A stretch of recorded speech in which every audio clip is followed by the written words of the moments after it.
আল আযকারুল্লাতী তুকালু বা'দাস সালাহ, নামাজের পরে যে সমস্ত দোয়ার কথা হাদিসের মধ্যে আসছে সেগুলা বলতেছি। আস্তাগফিরুল্লাহ আস্তাগফিরুল্লাহ আস্তাগফিরুল্লাহ তিনবার বলা। এটা অর্থ হলো আমি আল্লাহ তাআলার নিকট মাফ চাইতেছি, আমি আল্লাহ তাআলার নিকট মাফ চাইতেছি। পরের দোয়া হলো আল্লাহুম্মা আনতাস সালাম ওয়া মিনকাস সালাম তাবারাকতা ইয়া যাল জালালি ওয়াল ইকরাম। অর্থ হলো আয় আল্লাহ, আপনি সালাম, আপনি শান্তি প্রদানকারী, আপনার থেকে শান্তি আসে, আপনি সত্য অনেক বড়, আপনি সম্মানিত, সুউচ্চ মর্যাদার অধিকারী। তৃতীয় দোয়া লা ইলাহা ইল্লাল্লাহ ওয়াহদাহু লা শারীকা লাহ, আল্লাহ আপনার ছাড়া কোনো মাবুদ নাই, আপনি একক, আপনার কোনো শরীক নাই। লাহুল মুলক ওয়া লাহুল হামদ, তিনার জন্য বাদশাহী, তিনার জন্য প্রশংসা। ও আলা কুল্লি শাইইন কাদির, তিনি প্রতিটা বস্তুর উপর সমর্থবান। আল্লাহুম্মা লা মানিআ লিমা আতাইত, আল্লাহ কোনো নিষেধকারী নাই, বাধা প্রদানকারী নাই, যা আপনি দান করবেন তাতে। ওয়ালা মুতিআ লিমা মানাত, আর আপনি যা বাধা প্রদান করবে তা কেউ দেনেওয়ালা নাই, কেউ দান করতে পারবে না। ওয়ালা ইয়ানফাউ যাল জাদ, কোনো সম্মানিত ব্যক্তি থেকে কোনো উপকার আসবে না। মিনকাল জাদ, আপনার থেকে সমস্ত ইজ্জত, সমস্ত ক্ষমতা আপনার থেকে হয়। 4 নম্বর দোয়া লা ইলাহা ইল্লাল্লাহ ওয়াহদাহু লা শারীকা লাহ লাহুল মুলক ওয়া লাহুল হামদ ওয়া হুয়া আলা কুল্লি শাইইন কাদির। আল্লাহ ছাড়া কোনো মাবুদ নাই, তিনি একক, তেনার কোনো শরীক নাই, তেনার জন্য বাদশাহী, তেনার জন্য প্রশংসা, তিনি প্রতিটা বস্তুর উপর সমর্থবান।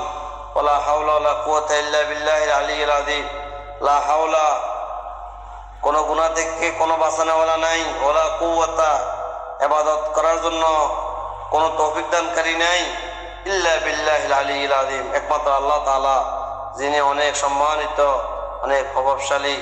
লা ইলাহা ইল্লাল্লাহ, আল্লাহ ছাড়া কোনো মাবুদ নাই। ওয়ালা না'বুদু ইল্লা ইয়্যা, আমরা কারো ইবাদত করি না, একমাত্র তিনারই ইবাদত করি। ওয়ালাহুন নি'মা, আল্লাহর জন্য নেয়ামত। ওয়ালাহুল ফদল, আল্লাহর জন্যই দয়া, আল্লাহর জন্য সম্মানিত ফজল, সম্মান। ওয়ালাহু সানাউল হাসান, আর সমস্ত উত্তম প্রশংসা তিনার জন্যই। লা ইলাহা ইল্লাল্লাহ, আল্লাহ তাআলা ছাড়া কোনো মাবুদ নাই। মুখলিসিন লাহুদ্দিন, ইখলাসের সাথে, একনিষ্ঠতার সাথে ওনার জন্যই ইসলাম পালন করি আমরা। ওয়ালাউ কারিহাল কাফিরুন, যদিও কাফেররা তাও পছন্দ করে। তারপর সুবহানাল্লাহ 33 বার, আলহামদুলিল্লাহ 33 বার, আল্লাহু আকবার 33 বার। তারপর 100 বার পুরা করার জন্য এই দোয়া পড়া, লা ইলাহা ইল্লাল্লাহ ওয়াহদাহু লা শারীকা লাহ লাহুল মুলক ওয়া লাহুল হামদ, আল্লাহ ছাড়া কোনো মাবুদ নাই, আল্লাহ তাআলা ছাড়া কোনো মাবুদ নাই, তিনার জন্য বাদশাহী, তিনার কোনো শরীক নাই, তিনার জন্য বাদশাহী, তিনার জন্য সমস্ত প্রশংসা। ও হুয়া আলা কুল্লি শাইইন কাদির, তিনি প্রতিটা বস্তুর উপর সক্ষম, সমর্থবান। পরে দোয়া লা ইলাহা ইল্লাল্লাহ ওয়াহদাহু লা শারীকা লাহু লাহুল মুলক ওয়া লাহুল হামদ বিয়াদিহিল খায়র ইহয়ি ওয়া ইউমীত ওয়া হুয়া আলা কুল্লি শাইইন কাদির। এটা হলো 10 বার ফজর এবং মাগরিবের নামাজের পরে। এটা অর্থ লা ইলাহা ইল্লাল্লাহ, আল্লাহ তাআলা ছাড়া কোনো মাবুদ নাই, কোনো ইলাহ নাই।